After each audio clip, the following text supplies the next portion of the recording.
Hello everyone, I welcome again to लुफिन my BA tutorial classes success and training से। आज हम लोग यहाँ पर डिस्कस करेंगे बिहार का जो इंटर और मैट्रिक लेवल का जो एग्ज़ाम हो रहा है। अभी यहाँ पर जो हम लोग डिस्कस करेंगे वो है हमारा मैट्रिक लेवल में जो उर्दू का कंप्लीट सिलेबस है। उर्दू में कहाँ से क्वेश्चन पूछे जा सकते हैं, क्या क्या इंपॉर्टेंट क्वेश्चन बनेंगे, और यहाँ पर मैं स्टार्ट करूँगा। आज यहाँ पर देख सकते हैं आपका जो सेंटअप एग्ज़ाम हुआ था ना, वहीं से मैं स्टार्ट करता हूँ। इसमें बहुत से इंपॉर्टेंट क्वेश्चन हैं। आई थिंक ये 40 से 60% आपके क्वेश्चन यहीं से मिलेंगे, और उसके बाद 1 बाय 1 करके सभी से लेसन का, सभी पार्ट का, सभी सबक का हम लोग समरी डिस्कस करेंगे, कंक्लूजन डिस्कस करेंगे, और उसके अलावा मॉडर्न पेपर भी डिस्कस करेंगे। कुल मिला करके उर्दू का कंप्लीट सिलेबस, चाहे वो इंटर हो चाहे वो आपका मैट्रिक हो, वो कंप्लीट सिलेबस मेरे चैनल पे अपलोड किए जाएंगे। और उसके बाद में मैं इंग्लिश का भी कंप्लीट सिलेबस आपको प्रोवाइड कराऊंगा। बस आपको यहाँ पर देखना है, ये सारी चीज़ें देख सकते हैं। ये उर्दू का पेपर है, रिसेंटली मैं सेंटअप टेस्ट हुआ है आपका, तो उसी के अकॉर्डिंग मैंने सबसे पहले वीडियो लाया है और मैं आपको यहाँ पे समझाने की कोशिश करूँगा। देखिए, आपका जो सारा पैटर्न जो है वो आपको अच्छी तरीके से पता है कि कितने कितने क्वेश्चन आते हैं। 3 घंटा, 3.25 घंटे का टाइम रहता है, 3.25 घंटा आपको मिलता है यहाँ पे। तो 100 मार्क्स का आपका क्वेश्चन रहता है, वो सारी चीज़ें आप जानते हैं। और थोड़ी बहुत चीज़ें देखिए यहाँ से आपको देखने के लिए मिलेगा। जो इंपॉर्टेंट चीज़ें, जो समझने वाली चीज़ें हैं, वो यहाँ पर ये है कि आपका जो 6 नंबर पे है कि आपका जो सवालात है वो कितने होंगे, 2 सेक्शन में बटे हैं, ए और बी ग्रुप में बटे हुए हैं। तो ए में क्या होंगे, ऑब्जेक्टिव टाइप के होंगे, जिसके लिए आपको एमआर शीट में भरना होगा। उसके अलावा जो है आपका सेक्शन बी होगा, वहाँ से भी सारे क्वेश्चन आपको कैसे कैसे करना होगा, सभी चीज़ें मैं यहाँ पर डिस्कस करूँगा। चलिए आगे बढ़ते हैं क्वेश्चन की तरफ में, कैसे कैसे सवाल पूछे हुए हैं, और ऑब्वियसली बहुत इंपॉर्टेंट है, बस बने रहिए आप वीडियो के साथ में। देखिए यहाँ पर पहला जो है, यहाँ पर लिखा हुआ है कि दर्ज झेल मारूजी सवालात। मारूजी का मतलब होता है ऑब्जेक्टिव सवालात में 50 का सही जवाब मुंतखब करें। 50 से ज़्यादा के जवाब देने पर शुरू का ही 50 सवाल चुना जाएगा। देखिए 100 क्वेश्चन रहते हैं आपके ऑब्जेक्टिव के, जो कि आपको ओएमआर शीट में भरना होगा। ठीक है, तो अब ये कह रहे हैं कि भाई अगर अपने 50 से ज़्यादा भी कर दिए ना, 60 कर दिए, 55 कर दिए, तो आपके स्टार्टिंग से ही क्वेश्चन को वो इंक्लूड करेंगे, बाद के नहीं करेंगे। ठीक है ना। और आपको करना कितना है, 50 करना है, बट मैं आपको यहाँ पर कंप्लीट करा दूंगा। 100, 100, 150 जितने क्वेश्चन पूछे गए सब करा दूंगा, क्योंकि सब अब कंपलसरी है आपके लिए। और उसके अलावा भी आपके साथ में वीडियोस में शेयर करता रहूँगा। देखिए यहाँ पर देखेंगे हम लोग, पहला क्वेश्चन पूछा हुआ है, यहाँ पर देख सकते हैं कि शबनम कमाली का असल नाम क्या है। देखो असल नाम बहुत ज़रूरी होता है, दूसरों अगर जिनका 2 नाम है तो उसका असल नाम याद करना ज़रूरी है। तो ये कह रहे हैं कि हसन रज़ा, अहसन रज़ा, अहमद रज़ा, तो असल नाम इनका क्या हो जाएगा, यहाँ पे मुस्तफ़ा रज़ा है। ठीक है, आई होप के समझ गए होंगे। उसके बाद में यहाँ पर हम दूसरा क्वेश्चन देखेंगे, यहाँ पर दिया हुआ है कि नज़्म में किनकी तारीफ़ की जाती है। नज़्म में हम्द खुदाए अज़्ज़ोजल में किसकी तारीफ़ की गई है। ठीक है ना। तो हम्द खुदाए अज़्ज़ोजल, तो सिंपली समझ में आ रहा है कि भाई खुदा के बारे में बात हो रही है, तो किसकी तारीफ़ की गई है, इसमें खुदा की तारीफ़ की गई है। ठीक है ना। उसके बाद हम लोग नेक्स्ट चलेंगे, यहाँ पर तीसरे क्वेश्चन की तरफ में देखेंगे। देखिए यहाँ पर तीसरे क्वेश्चन में लिखा हुआ है कि भाई निसाब में शामिल अफसाना भाभी जान, जो बहुत इंपॉर्टेंट और बहुत ज़्यादा मशहूर है। हमेशा से क्वेश्चन पूछा जाता है इसमें कि भाभी जान किसकी तख्लीक है, यानी कि किसने लिखा हुआ है। तो ये जो भाभी जान जो अफसाना है वो आप अच्छी तरीके से जानते हो, ये किन्होंने लिखा है, सुहेल अज़ीमाबादी ने लिखा है। ठीक है, चलिए चौथे क्वेश्चन की तरफ अगर चलेंगे तो यहाँ पर लिखा हुआ है कि चौथे क्वेश्चन में देखिए यहाँ पर कि सुहेल अज़ीमाबादी की पैदाइश कब हुई है। तो सुहेल अज़ीमाबादी की जो पैदाइश हुई है 1911 में हुई है। आई होप कि आप लोग भी इस बात को जानते होंगे। ठीक है ना। तो अफसाना अगर 5वें नंबर पर देखेंगे तो ये कह रहे हैं कि अफसाना भाभी जान का मरकज़ी किरदार कौन है। मरकज़ी का मतलब होता है यानी कि जो सारी कहानियाँ होती है उस कहानी का एक सेंटर पॉइंट होता है, यानी कि जिसके बारे में वो कहानी है पूरी की पूरी। तो इसमें तो क्या है आपका सेंटर पॉइंट, यहाँ पर आपका रुकैया भाभी, जिनके बारे में पूरी की पूरी कहानी है। तो आई होप कि ये भी आपको समझ में आ गया होगा। उसके बाद छठा क्वेश्चन यहाँ पर देखेंगे हम लोग, कह रहे हैं कि सैयद मोहम्मद मोहसिन का अफसाना फरार किस नौइयत का है। नौइयत का मतलब क्या है कि किस विषय पर लिखा गया है, क्या सब्जेक्ट मैटर है उसका। तो ऑब्वियसली रोमानी नहीं है, तारीखी भी, हिस्टोरिकल के कहते हैं तो वो भी नहीं है, जासूसी भी नहीं है ये, बल्कि ये क्या है, ये नफ्सियाती है। ठीक है ना। अफसाना फरार जो मोहम्मद मोहसिन का है वो किस नौइयत का है, वो है आपका नफ्सियाती नौइयत का है। तो आई होप के समझ में आ गया होगा। 7वें क्वेश्चन में पूछा हुआ है, यहाँ पे देख सकते हैं आप कि डॉक्टर मोहम्मद मोहसिन की पैदाइश कब हुई है। ठीक है ना। डॉक्टर मोहम्मद मोहसिन की पैदाइश कब हुई है, तो ऑब्वियसली आपको पता होगा 1910 में हुई है। कब हुई है, 1910 में इनकी पैदाइश हुई है।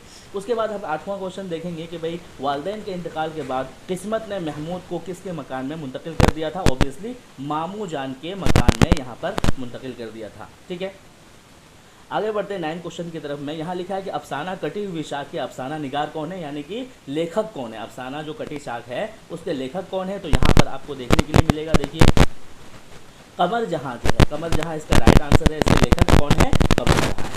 उसके बाद में हम लोग 10वें क्वेश्चन की तरफ चलते हैं कि कमर जहाँ के एक अफसानवी मजमूए का नाम आपको बताना है। ठीक है, तो यहाँ पर जो कमर जहाँ का एक अफसानवी मजमूए का नाम है वो क्या है, चारागर है। ठीक है, उसके बाद हम लोग नेक्स्ट क्वेश्चन पर अगर चलते हैं तो 11वें क्वेश्चन में कह रहा है कि कमर जहाँ के वालिद का क्या नाम था। ठीक है, कमर जहाँ के वालिद का नाम आपको बताना है, तो सैयद अताउल हक। ठीक है ना, इनके वालिद का क्या नाम था, सैयद अताउल हक नाम था, तो आपको याद हो जाना चाहिए। उसके बाद कह रहा है कि भाई ग्लोबल वार्मिंग कैसा मसला है। ग्लोबल वार्मिंग का मतलब है कि भाई ये जो क्या कहते हैं कि प्रदूषण फैलते जा रहे हैं, ये कैसा मसला है, यानी कि कैसा विषय है ये हमारे लिए। तो ऑब्वियसली ये संगीन मसला है, मुनासिब मतलब अच्छा तो है ही नहीं, खुशगवार भी नहीं है, मुतदिल भी नहीं है, तो ये क्या है, संगीन मसला है हम सभी के लिए। तो ये सारा चीज़ याद रहना चाहिए।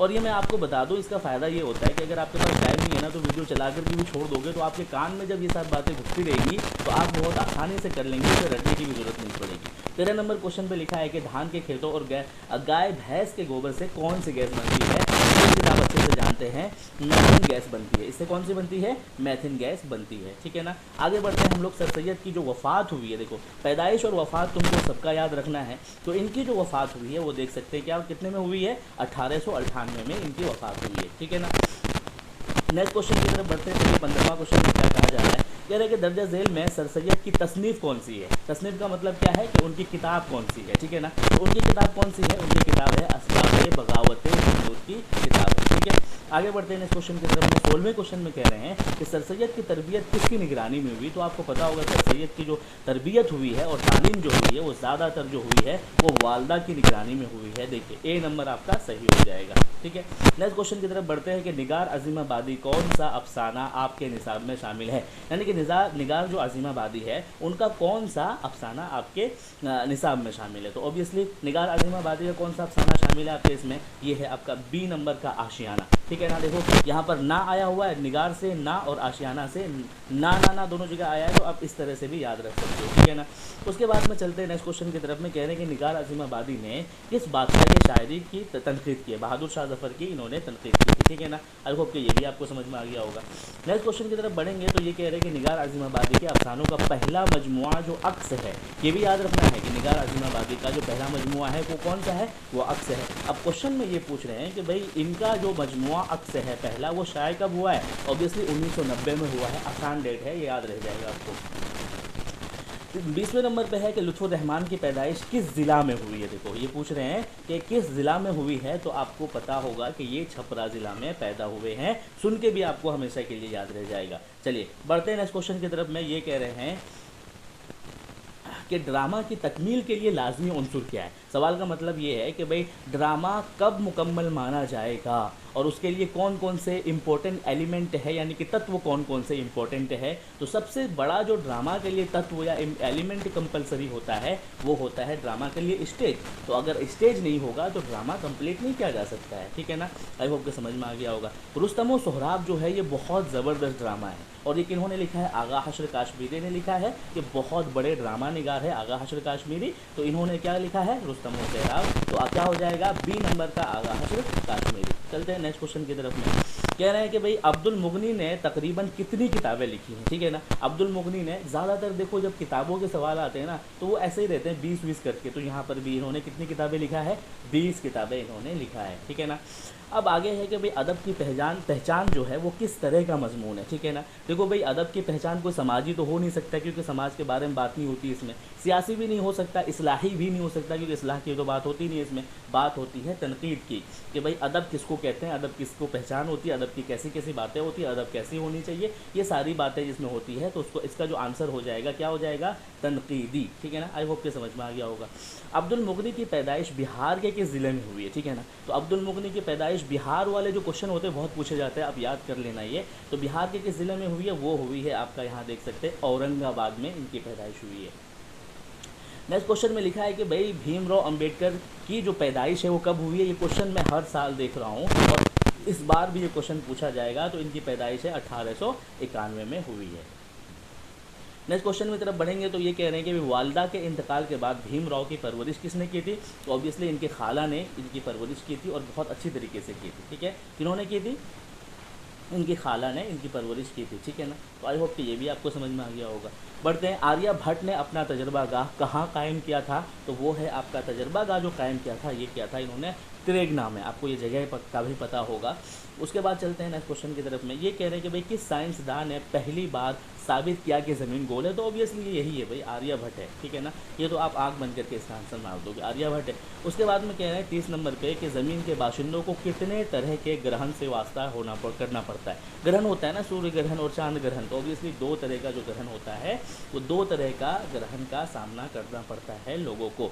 उसके बाद में 31 में कह रहे हैं कि नज़ीर अहमद का ताल्लुक उर्दू नस्र के किस सिन्फ से है। ऑब्वियसली नज़ीर अहमद उर्दू का सबसे पहला नावल निगार है जिन्होंने मिरातुल उरूस और तौबतुन निसा बहुत ज़बरदस्त नावल लिखा है। तो नज़ीर अहमद का ताल्लुक किस सिन्फ से है, वो ताल्लुक़ है इनका आपका नावल से, ठीक है। उसके बाद में ये पूछ रहे हैं कि भाई नज़ीर अहमद की जो पैदाइश है वो कब हुई है, तो नज़ीर अहमद की पैदाइश हुई है 1836 में, ये बात याद रखिएगा, ठीक है। आगे बढ़ते हैं। ये कह रहे हैं कि फहमीदा हमीदा की कौन थी। देखो यहाँ पर जो है तौबतुन नसूह आपकी किताब में से एक चैप्टर उठाया गया है जिसमें कि हमीदा और फहमीदा की कहानी है। तो ये पूछ रहे हैं कि हमीदा फहमीदा की कौन थी, तो याद रखना ये उनकी बेटी थी, ठीक है। आई होप कि समझ में आ गया होगा। बढ़ते हैं इस क्वेश्चन की तरफ। कह रहे हैं कि चकबस्त का पूरा नाम क्या है, ठीक है ना। तो ऑब्वियसली ये सवाल बहुत बार पूछा गया है, मैं फिर से बोल रहा हूँ, जिनके 2 नाम हैं जैसे कि मिर्ज़ा असदुल्ला खां, गालिब तखल्लुस है, नाम कुछ और है, तो ऐसे नाम ज़रूर याद रखिएगा। चकबस्त का पूरा नाम पंडित बुर्ज नारायण है, तो ये भी देखो अलग अलग है, तो नाम भी याद रखना ज़रूरी है। तो इसका आंसर क्या हो जाएगा, पंडित बुर्ज नारायण चकबस्त इनका पूरा नाम है, ठीक है ना। चलिए आगे।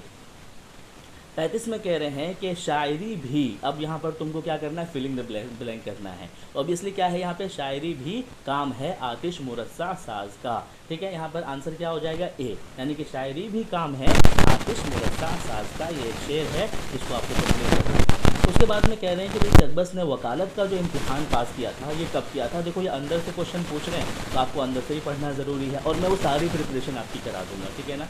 देखिए यहाँ पर इसका आंसर बनेगा 1908 में इन्होंने क्या किया था, वकालत का एग्ज़ाम पास किया था। उसके बाद में कह रहे हैं कि वालिद के वफ़ात के बाद गालिब की परवरिश किसने की थी, तो ऑब्वियसली इनकी जो परवरिश है वो किसने की थी, वो की थी इनके चचा जान ने, ठीक है ना। तो इसका आंसर क्या बन जाएगा कि चचा जान ने इनकी परवरिश की थी। आई होप के समझ में आ गया होगा आपको। चलिए बढ़ते हैं नेक्स्ट क्वेश्चन की तरफ। कह रहे हैं कि गालिब की पैदाइश कहाँ हुई है, ठीक है ना। तो ये बात तो सभी को पता है कि भाई इनकी पैदाइश आगरा में हुई है, और गालिब के बारे में बहुत क्वेश्चन पूछते हैं, तो गालिब को अच्छे से पढ़ के जाना। उसके बाद में पूछा जा रहा है कि भाई उर्दू मुअल्ला किसके खतूत का मजमुआ है, तो एक इनके खतूत का मजमुआ है, ऑब्वियसली ये भी गालिब के खतूत का मजमुआ है, ठीक है ना। आई होप के समझ में आ गया होगा। देखिए नेक्स्ट क्वेश्चन की तरफ। शहबाज ने जिस बेटी के नाम खत लिखा है उसका नाम क्या है, तो ऑब्वियसली सुगरा, ठीक है ना। उन्होंने क्या कहा है, शहबाज का खत बेटी सुगरा के नाम साफ साफ लिखा हुआ है, तो ये क्या हो जाएगा इसका आंसर, सुगरा के नाम, अपनी बेटी जिनका क्या नाम था सुगरा, उन्हीं के नाम का लिखा है। 41 में कह रहे हैं कि शहबाज किस अखबार में मुदीर हुए हैं, ठीक है ना। तो अगर आप इनका अखबार देखोगे ना तो ज़्यादातर देखो भाई शहबाज के मुझे यहाँ पर ऑप्शन नहीं मिले, मैंने सारा देख लिया। शहबाज जो है वो अवध पंच, अल पंच और मखजन के रहे हैं ये मुदीर, ठीक है ना। उसके अलावा अगर मैं कहूँ तो ये हमदर्द यहाँ पर इसका आंसर हो सकता है, ठीक है ना। अदरवाइज जो इनके मशहूर अखबार है वो कौन कौन से हैं, अवध पंच है, अल पंच है, और उसके बाद मखजन है जिसके ये मुदीर रहे हैं, और इनका यहाँ से जो ताल्लुक़ है वो मुझे बहुत कम जगह पे मिला हुआ है, तो देखिएगा यहाँ पर हमदर्द इनका ऑप्शन बन जाएगा, ठीक है।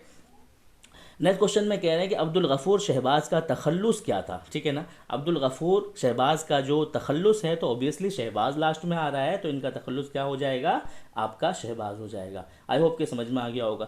नेक्स्ट क्वेश्चन में कह रहे हैं कि जगन्नाथ आज़ाद की कौन सी नज़्म आपके निसाब में शामिल है, तो जगन्नाथ आज़ाद की जो निसाब में शामिल है वो है आपका इंडिया गेट, ठीक है ना। बहुत अच्छी नज़्म है ये, तो ये कौन सी नज़्म है, इंडिया गेट, जो कि इन्होंने लिखा है, जगन्नाथ आज़ाद ने लिखा है। आगे जब चलते हैं, कौन बड़े शायर जगन्नाथ आज़ाद के वालिद थे, ऑब्वियसली बहुत बड़े शायर थे ये, तलूक चंद महरूम इसका आंसर है, ठीक है ना। जगन्नाथ आज़ाद के जो शायर थे वो जो क्या कहते हैं कि वालिद थे, वो कौन थे, तलूक चंद महरूम, और तलूक चंद महरूम भी बहुत बड़े शायर थे।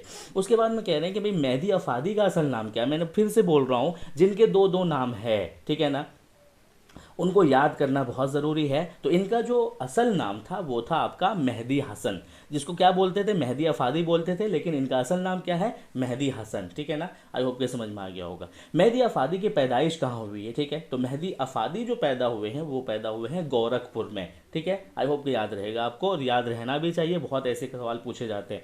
शामिल निसाब नज़्म हम नौजवान हैं के शायर कौन है, यानी कि तख्लीक़कार कौन है, लेखक कौन है, तो इनके कौन है, इनके लेखक हैं परवेज़ शाहिदी। इनके हम नौजवान हैं कौन लेखक हैं, परवेज़ शाहिदी इनके लेखक हैं। ठीक है, आगे बढ़ते हैं। ये कह रहे हैं कि भाई परवेज़ शाहिदी के वालिद का क्या नाम था। देखो वालिद का और उनके क्या कहते हैं कि जगह का नाम बहुत पूछते हैं, तो वालिद का क्या नाम था, वालिद का नाम यहाँ देख सकते हैं सैयद अहमद हुसैन। क्या नाम था, सैयद अहमद हुसैन इनके वालिद का नाम था।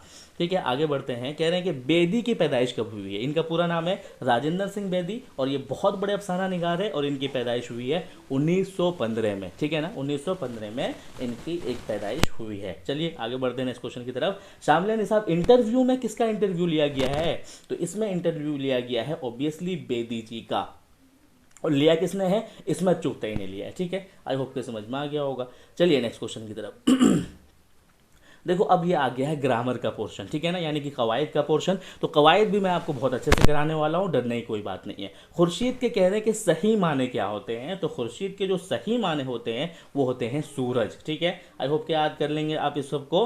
निदा फाजली की पैदाइश कहाँ हुई है, ठीक है, कहाँ हुई है ये बहुत पूछा जा रहा है। ठीक है ना, तो ये भी याद रखिएगा कि भाई सबके ये चीज़ें पढ़ के जाना है। ये हुई है ग्वालियर में। निदा फाजली की पैदाइश कहाँ हुई है, ग्वालियर में। ठीक है, आगे बढ़ते हैं इस क्वेश्चन की तरफ। निदा फाजली की फिल्मी सनात में नगमा निगारी के अलावा और क्या मसरूफियत थी, यानी कि निदा फाजली फिल्मी नगमे तो लिखते ही लिखते थे, लेकिन और भी क्या लिखते थे, तो किताब में लिखा हुआ है कि ये क्या करते थे, फिल्मी नगमे के अलावा मकालमा निगारी भी लिखते थे ये। ठीक है, आगे बढ़ते हैं। मसनवी ज़हर इश्क में किस लड़की का तज़किरा हुआ है, ठीक है ना, तो वो जो लड़की है जिसका तज़किरा हुआ है वो है एक सौदागर की लड़की। ठीक है, किन की लड़की है, वो सौदागर की लड़की है, यही आपका आंसर बन जाएगा।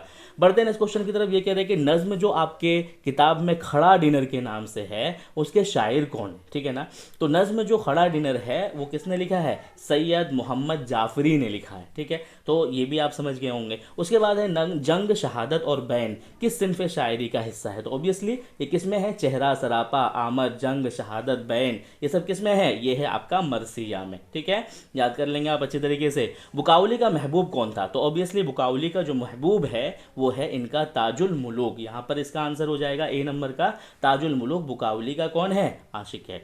मसहफ़ी की पैदाइश कहाँ हुई है, ठीक है, तो मसहफ़ी भी बहुत बड़े राइटर है, तो मसहफ़ी की पैदाइश जो हुई है वो हुई है 1748 में। ठीक है, 1748 में मसहफ़ी की पैदाइश हुई है। उसके बाद है कि भाई गज़ल के पहले शेर को क्या कहते हैं, बहुत आसान सवाल, मतला कहते हैं, और मतला के माने होते हैं तुलू होने के, जिसके जो कि पहला शेर से तुलू हो रहा है तो उसको मतला कहते हैं। मुबारक अजीमाबादी की पैदाइश कहाँ हुई है, देखो भाई कहाँ बहुत पूछा जा रहा है, तो याद कर लेना आप। इनकी पैदाइश हुई है दरभंगा में। ठीक है, कहाँ पर हुई है, दरभंगा में। ठीक है, हिंदी किस जबान से निकली, ऑब्वियसली ज़्यादातर जो हमारी हिंद आरियाई ज़बानें हैं वो निकली है खड़ी बोली से। ठीक है, तो आपकी कहाँ से निकली है, ये हिंदी खड़ी बोली से निकली है, याद कर लीजिएगा। कह रहे हैं कि भाई दुख इस बात का हुई किताब खाली जगह को मुनासिब लफ्ज़ से भरी, यानी कि फिलिंग द ब्लैंक्स कीजिए, तो यहाँ पर जो भरा जाएगा वो भरा जाएगा आपका बेवा, यानी कि दुख इस बात का बेवा हुई किताब, ये आपके नज़्म में मिल जाएगा। दुख इस बात का बेवा हुई किताब, इसका आंसर हो जाएगा। सलाम मछली शहरी क्या कहते हैं कि पैदाइश कब हुई है, तो सलाम मछली की जो पैदाइश हुई है वो है आपका 1921 में इनकी पैदाइश हुई है। ठीक है, उसके बाद चलते हैं भाई अफसाना सेकंड हैंड के अफसाना निगार कौन है, यानी कि रोशनी में से अब सवाल पूछे जा रहे हैं। अफसाना सेकंड हैंड के जो अफसाना निगार है वो कौन है, वो है आपका यहाँ देख सकते हैं वैक्यूम मोहम्मद बशीर। कौन है, वैक्यूम मोहम्मद बशीर इनके अफसाना निगार है। शामिल निसाब वह मुलाकात किस ज़बान की लफ्ज़ नज़्म है, ठीक है ना, आपका जो नज़्म है वह मुलाकात वो किस ज़बान की नज़्म है, वो है आपकी मलयालम। ठीक है ना, तो ये भी सवाल रोशनी में से है, मलयालम ज़बान से है। अहमद फराज बुनियादी तौर पर किस मिजाज के शायर हैं, तो अहमद फराज हमेशा याद रखिएगा ये कैसे शायर है, रोमानी मिजाज के शायर है। ठीक है, कैसे शायर है, रोमानी मिजाज के शायर है। उसके बाद में लिखा है कि हसन नईम का असल नाम क्या था, देखो मैं फिर से बोल रहा हूँ, असल नाम बहुत पूछ रहे हैं, तो हसन नईम का असल नाम था सैयद हसन, इनका असल नाम था। ठीक है। उसके बाद है कि वात्रक क्या है, वात्रक क्या है, तो ऑब्वियसली वात्रक जो है गुजरात में आज भी एक नदी का नाम है। क्या है ये, एक नदी का नाम है और आपके इसमें एक अफसाने का नाम है, ठीक है, तो नदी का नाम हो जाएगा। परवीन शाकिर के असलाफ का आबाई वतन कहाँ था, असलाफ का मतलब उसके आबू अजदाद, माँ बाप, दादा, लकड़ दादा, पकड़ दादा, ये सब का जो है कहाँ से ताल्लुक था, तो इनका जो ताल्लुक था वो कहाँ से था, दरभंगा से था। किसका, परवीन शाकिर के असलाफ का, ठीक है। तो आई होप के याद कर लेंगे आप इसको। अफसाना अर्जुन जो है आपकी रोशनी किताब में है, किस जबान की कहानी है, तो ये जो अर्जुन कहानी है आपकी किताब में जो है रोशनी में से, ये है आपका बंगला ज़बान की कहानी है, ठीक है। किस ज़बान की कहानी है, बंगला ज़बान की। उसके बाद में लिखा है कि भाई तेलुगु किस सूबे की ज़बान है, ऑब्वियसली ये तमिलनाडु की है, ठीक है, इसमें तो कोई समझने वाली बात है नहीं, तमिलनाडु की है। इरफान सिद्दीकी का असल नाम क्या है, इरफान सिद्दीकी का जो असल नाम है वो है यहाँ पर आपका इरफान अहमद सिद्दीकी। क्या है, इरफान अहमद सिद्दीकी इनका असल नाम है। असल नाम बहुत पूछा जा रहा है। सोमेश्वर तरादोई का कौन था, सोमेश्वर ऑब्वियसली तरादोई का जो है वो है भाई, ठीक है ना, कौन है, सोमेश्वर तरादोई का भाई है। उसके बाद में कह रहे हैं कि भाई हरि मोहन झा का कौन सा अफसाना आपके निसाब में यानी कि किताब में शामिल है, तो हरि मोहन झा की जो अफसाना है वो है आपका अंग्रेजिया बाबू, जो बहुत मस्त कहानी है, आपने पढ़ा होगा इसमें। चलिए आगे। उसके बाद कह रहे हैं कि भाई अमृता प्रीतम किस जबान के शायर है, शायरा है, ठीक है ना, शायरा लेडीज़ है तो उनको शायरा कहते हैं, आज जेंट्स होता है तो शायर कहते हैं। तो ये जो शायरा थी वो थी पंजाबी ज़बान की। वह वैसे भी प्रीतम जो वर्ड है ना ये पंजाबी तरफ चला जाता है, तो किस ज़बान की शायरा थी ये, प्रीतम जो है पंजाबी ज़बान की। दर्ज झेल में कौन सा लफ्ज़ मुअन्नस है, ठीक है ना, देखो मुअन्नस देखना है आपको, ठीक है। आसमान क्या है, ऊंचा है, चांद निकला है, सूरज निकला है, ज़मीन क्या है यहाँ पर आपका मुअन्नस हो जाएगा, ठीक है ना, ज़मीन जो है यहाँ पर आपका आंसर हो जाएगा, ज़मीन यहाँ पे मुअन्नस है। आगे बढ़ते हैं इस क्वेश्चन की तरफ। ये कह रहे हैं यहाँ पर नेक्स्ट क्वेश्चन में कि भाई यहाँ से जाओ, तो जाओ कौन सा फेल है, यहाँ से जाओ जो फेल है ये है फेल अम्र। जहाँ पर कोई हुक्म दिया जाता है ये करो वो करो, वहाँ जाओ, ये लाओ मेरे लिए, किताब पढ़ो, जहाँ पर हुक्म दिया जाता है उसको क्या कहते हैं, फेल अम्र, ठीक है ना। और फेल नहीं क्या होता है, जहाँ पर मना किया जाता है कोई चीज़, और जब कोई चीज़ भविष्य क्या कहते हैं कि भूतकाल में किया जाए तो फेल माजी, और कोई चीज़ भविष्य काल में किया जाए तो फेल मुस्तकबिल। याद कर लीजिएगा इन सब बातों को, ठीक है। आगे है कि दर्ज झेल में कौन सा लफ्ज़ मुअन्नस है, मुअन्नस बहुत पूछ रहे हैं ये, ठीक है, तो ये कवायद में से सवाल है, तो इसमें देखते हैं कौन सा लफ्ज़ मुअन्नस है। तो ठीक है, आगाज़ भी मुज़क्कर है, बाज़ार भी मुज़क्कर है, फैसला भी मुज़क्कर है, तो हवा चलती है, क्या बोलते हैं लोग, हवा चलती है ना कि हवा चलता है। तो बोल के देख लीजिएगा, फैसला करता है, आगाज़ हो रहा है, बाज़ार जा रहा है, ठीक है, बाज़ार गर्म है, बाज़ार बड़ा है, ऐसे बोलते हैं, और हवा क्या है, चलती है, तो इसका आंसर मुअन्नस जो है क्या हो जाएगा आपका, हवा, इसका आंसर हो जाएगा, ठीक है। तुम आते हो इस जुमले में तुम कौन सा सेगा है, ठीक है ना, तो इसमें जो है सेगा जो है तुम जो है यहाँ पर ये है वाहिद हाजिर का सेगा, ठीक है ना। गायब वो होता है जो कि क्या कहते हैं कि भूतकाल में कहा जाए, मुतकल्लिम वो होता है जो आमने सामने बात की जाए, और सेगा जमा गायब वो होता है कि भाई ग्रुप में कोई भूतकाल में कोई बात कही जाए, ठीक है। तो वो ग्रामर जब डिस्कस करूंगा तो सारी चीज़ें बता दूंगा मैं। देखिए ये कह रहा है कि भाई खुदा तुम्हारी उम्र दराज करे, ये कैसा जुमला है, यानी कि सेंटेंस कैसा है, खबरिया है क्या, बिल्कुल नहीं है, इसमें कोई खबर थोड़े दे रहा है। इसमिया है क्या, बिल्कुल नहीं है। फैलिया है क्या, बिल्कुल नहीं है। दुआइया है ये, यानी कि इसमें दुआ दे रहा है कि भाई खुदा तुमको उम्र दराज करे, खुदा तुमको जल्दी सेहतयाब करे, ये क्या है, दुआइया जुमला है। शादी की जिद क्या होगी, शादी का माने होता है खुश होना, तो शादी का उल्टा यानी कि जिद के माने होते उल्टा, तो क्या हो जाएगा, गमी। शादी का उल्टा क्या हो जाएगा, गमी, यानी कि जिद और उल्टा एक ही माने में होता है। खार का हमसौत लफ्ज क्या होगा, हमसौत का मतलब होता है एक ही तरह से पढ़ने में लगे और एक ही तरह से सुनने में भी लगे, ठीक है। तो खार का जो हमसौत माने मिलता जुलता जो आवाज़ होगा वो होगा, खवार लिखा हुआ है लेकिन पढ़ते खार है, तो खार का जो हमसौत आवाज़ है यानी कि मिलता जुलता जो आवाज़ है वो है खार, ठीक है, यहाँ से देख लेंगे आप। चलिए नेक्स्ट क्वेश्चन की तरफ बढ़ते हैं। ये कह रहे हैं कि भाई अलिफ ममदूदा झेल में से कौन सा अलिफ है, तो ऑब्वियसली ये जो है आदम का जो अलिफ है ये है आपका अलिफ ममदूदा, ठीक है। बढ़ते हैं इस क्वेश्चन की तरफ। जिस्म की जिद क्या होगी, जिस्म जो हमारा ये है उसकी जिद क्या होगी, तो ऑब्वियसली इसकी जो जिद होगी वो होगी रूह, ठीक है। बढ़ते हैं इस क्वेश्चन की तरफ। कह रहे हैं कि भाई शीरू किसकी मिसाल है, तो शीरू जो है देखो भाई, कुन्नियत क्या होती है, जो चलता आ रहा है आपके क्या कहते हैं खानदान से, खिताब वो होता है जो सरकार देता है, लकब वो होता है जो कि बड़े आदमी देते हैं, और उर्फ वो होता है जैसे कि मुन्ना, ठीक है, घर में चुन्नी मुन्नी इस तरह से करते हैं ना, तो वो उसको उर्फ कहते हैं। इसी तरीके से जो शेरू है यहाँ पे, शेरू भी कहते हैं ना, किसी को कोई बहादुर है तो शेरू बोल देते हैं उसको, तो इसलिए क्या है, ये उर्फ कहा जाएगा। क्या इसका आंसर हो जाएगा, उर्फ कहलाएगा ये, ठीक है। दर्ज झेल में कौन सा लफ्ज मुजक्कर है, पहली बार मुजक्कर पूछ रहा है यहाँ पे। मेरी तनख्वाह आ गई, ये तो क्या है, मुअन्नस है, बोल के देख लेना। मेरी जान, ये भी मुअन्नस है। जंग हो रही है, ये भी मुअन्नस है। मेरा ख़ानदान, मेरी ख़ानदान कोई नहीं बोलता है, तो ये क्या है आपका मुज़क्कर हो जाएगा, ठीक है। बोल के देख लीजिएगा, आप समझ लोगे उसको। दो ज़बर दो ज़ेर दो पेश को ऑब्वियसली क्या कहते हैं, तनवीन कहते हैं। बच्चों वाला सवाल है लेकिन रट लीजिएगा आप।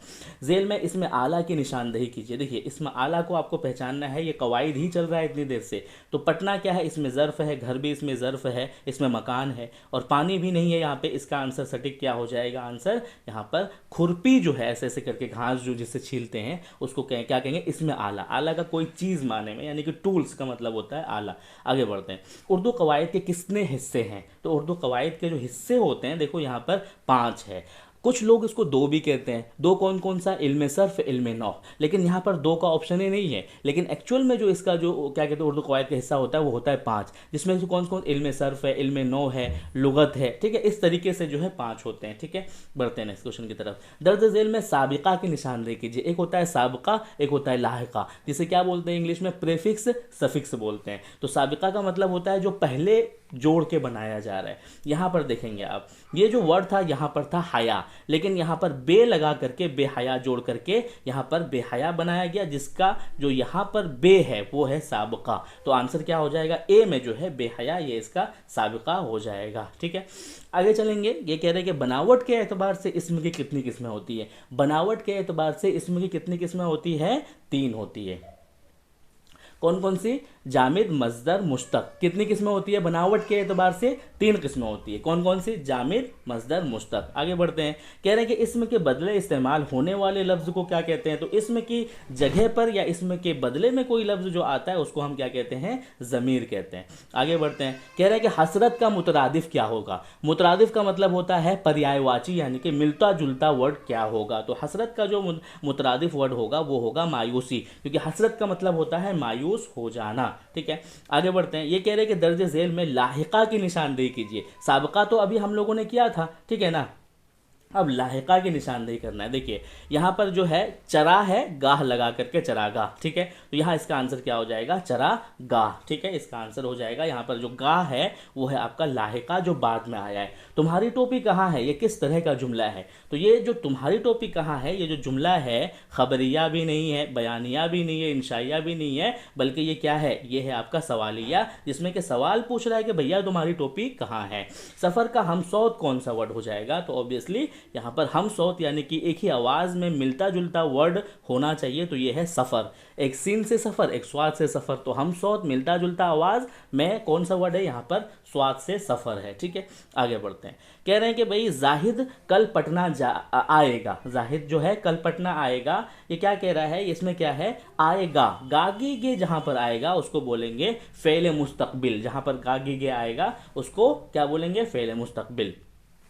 दर्ज झेल में इसमें मारफा कौन सा है भाई। देखो मारफा किसको कहते हैं, जो कि क्या कहते हैं कि भाई क्या कहते हैं कि पर्सनल नाउन जो होता है ना, एक होता है कॉमन नाउन, एक होता है पर्सनल नाउन। तो यहाँ पर आप देखेंगे महल कॉमन है भाई, किताब भी कॉमन है, पहाड़ भी कॉमन है, तो इसका आंसर क्या हो जाएगा, ताजमहल क्या है आपका, इसमें मारफा है, ठीक है।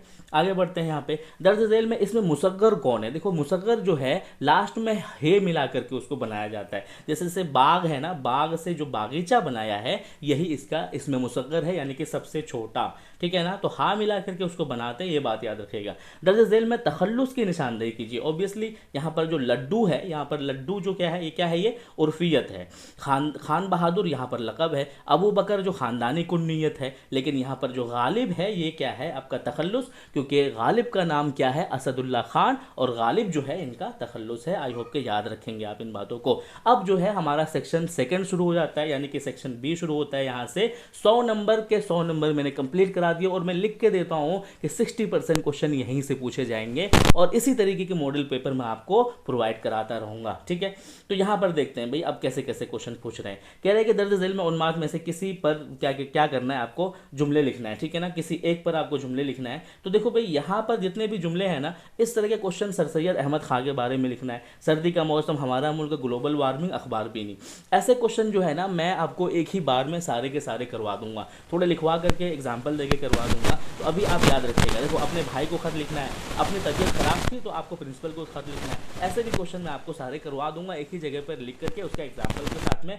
अभी इन चीज़ों को समझ लेते हैं। यहाँ से देखिए आपके दरअसल सवाल में किसी 10 का आपको जवाब देना है। ठीक है, मैं आपको सारे के सारे चीज़ों का जवाब दे देता हूँ। देखिए ए नंबर पे है कि इंसान की मुश्किलों को हल कौन करता है। ऑब्वियसली ये कौन का हल करता है, अल्लाह हल करता है, अल्लाह के अलावा कोई हल नहीं करता है। बी में लिखा है कि सुहेल अजीम आबादी के अफसानों के पहले मजमुआ का नाम क्या था और किस साल शाये हुआ था।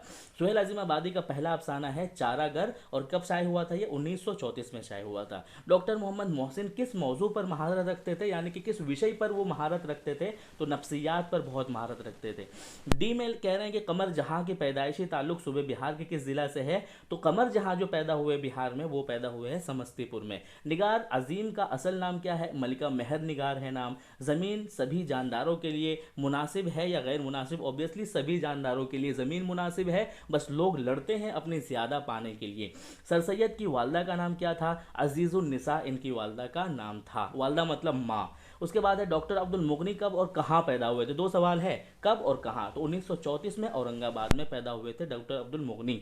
बीए करने के लिए भीमराव ने किस कॉलेज में दाखिला लिया, एल्फेस्टन कॉलेज में इन्होंने दाखिला लिया था। किसमें, एल्फेस्टन कॉलेज में। आगा हश्र के किसी एक ड्रामा का नाम लिखिए, तो आगा हश्र का सबसे मशहूर ड्रामा है रुस्तम शोहराब। उसके बाद में है नज़ीर अहमद के किसी दो नावल का नाम लिखिए, तो नज़ीर अहमद सबसे पहला नावल निगार है और इन्होंने लिखा था मिरातुल उरूस और तौबतुन नसूह। ठीक है, आगे चलते हैं। इंडिया गेट तामीर किसने करवाया, ऑब्वियसली अंग्रेज हुक्मरानों ने कराया है। परवेज शाहिदी की पैदाइश कब और कहाँ हुई है, दो सवाल है, 1910 में, और कहाँ हुई है, लोधी कटरा पटना में इनकी पैदाइश हुई है। आगे बढ़ते हैं। यहाँ पर देखिए निदा फाजली के दो शेरी मजमूए के नाम लिखिए। पहला क्या है, लफ्जों का पुल, और दूसरा कौन सा है, लफ्जों का पुल, और दूसरा क्या कहते हैं कि मोर नाच इनका है, निदा फाजली का दो शेरी मजमूए का नाम। नज्म खड़ा डिनर में शायर ने खाने के किस तरीके को तंज किया, ऑब्वियसली खड़ा होकर के खाना और घोड़े की चाल में दौड़ दौड़ के खाना। ठीक है, उसके बाद है इसमें नकरा की तारीफ मिसाल के साथ में दीजिए, जो किसी आम जगह आम शख्स, जैसे कॉमन नाउन पढ़ा होगा आपने, आम शख्स आम चीज को बतलाया, जैसे कोई भी लड़का, कोई भी स्कूल, कोई भी जगह, इसको इसमें नकरा कहते हैं। ठीक है, मसनवी निगार ने सौदागर की लड़की की आंख की मिसाल किससे दी है, तो ये चश्मे गजाल की रश्क से दिया है। किससे दिया है, चश्मे गजाल की रश्क से दिया है। बच्चों के लिए जफर गोरखपुरी कौन दो मजमूए शाये किए हैं, यानी पब्लिश किए हैं, नाचरी गुड़िया और सच्चाइयाँ, की किन की है, जफर गोरखपुरी की है। उसके बाद में है कि सूरज का घोड़ा किस जबान का अफसाना है, ये रोशनी में से सवाल है, और उसके मुतरजिम कौन है, यानी कि उसको ट्रांसलेट कौन किया है। कन्नड़ जबान का ये सूरज का घोड़ा जो है अफसाना है, मुतरजिम है सैयद हैदर जाफरी। कौन है, सैयद हैदर जाफरी इसके मुतरजिम है।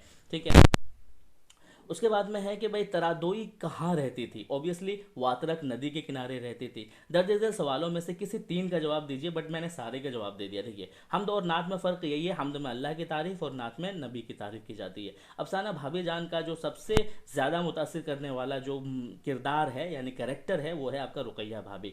नज़्म बिजली खंबा का खुलासा अपनी ज़बान में लिखिए। देखिए बिजली का खंबा जो है वो सनइयाती तरक्की पर लिखा गया, यानी कि पहले बिजली नहीं हुआ करता था, खंबा नहीं हुआ करता था, चांद की रोशनी बड़ी खूबसूरत हुआ करती थी, अब जो है बिजली के खंबे, फैक्ट्री, बड़ी बड़ी चीज़ों ने जगह ले ली है, तो ये इसका आंसर हो जाएगा। उसके बाद में आपका सिनफ गज़ल से अपनी वाकफियत का इजहार कीजिए। गज़ल क्या है, गज़ल में औरतों की ज़बान से औरतों की बातें की जाती है, और उसका पहला क्या कहते हैं मिसरा क्या होता है, मतला कहलाता है, और उसका जो लास्ट मिसरा होता है वो क्या कहलाता है, वो होता है आपका मक्ता। ठीक है, उसके बाद में है आपका दरअसल अल्फाज में से किसी पांच का जमा बनाना है, बट मैंने सबका बना दिया। देखो वजीफ़ा का जमा क्या है, वज़ाइफ, नगमा का नगमात, मंजर का मनाजिर, मकसद का मकासद, फ़िक्र का अफ़कार, बाग का बागात, बेगम का बेगमात, सबक का असबाक, कौल का अक़वाल और किताब का कुतुब। तो ये सारे आंसर थे जो मैंने आपको प्रोवाइड करा दिए। आई होप कि आपको समझ में आ गया होगा। किसी तरह की क्वायरीज हो, कोई क्वेश्चन हो, कमेंट सेक्शन में ज़रूर लिखिएगा। और एक आपसे रिक्वेस्ट करता हूँ मैं, कोई भी अगर कुछ पूछना चाहते हैं, कुछ सजेशन देना चाहते हैं, तो कमेंट सेक्शन में ज़रूर लीजिएगा। और उसके अलावा जो है मेरे ग्रुप से जुड़िएगा, वहाँ पर मैं आपको सारे PDF प्रोवाइड कराने वाला हूँ। और मॉडर्न पेपर सारा पूरा का पूरा, ग्रामर हो या फिर रोशनी हो चाहे दरक्षा हो, सभी किताबों में से आपकी तैयारी कराने वाला हूँ। तो आई होप कि ये सारी चीज़ें आप समझ गए होंगे। और एक रिक्वेस्ट है आपसे कि भाई दूसरे दोस्तों के साथ भी ज़रूर शेयर कीजिएगा। Thank you so much video देखने के लिए।